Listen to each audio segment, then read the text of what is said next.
Hello and welcome back to another video. Today I'm going to be showing you how you can use Afterpay in store. Now this is very simple and easy to do, so make sure you watch right until the end so that you don't miss any steps. So you first want to load up the Afterpay app. When you have actually loaded it up, you will see at the bottom in the middle this option for in-store payments. So this will basically allow you to spend in store. So as you can see, I've got up to £450 available to spend in store.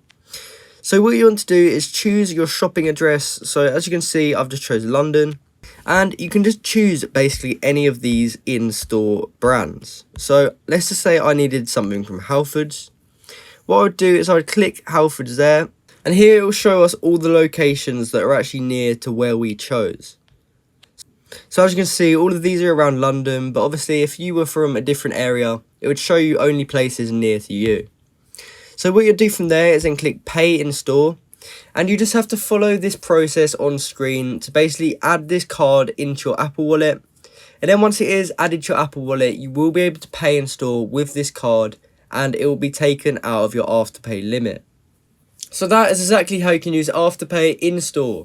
I hope you found this video helpful, and if you did, please comment down below to say this video helped you out, and like and subscribe for more content like this. Thank you for watching.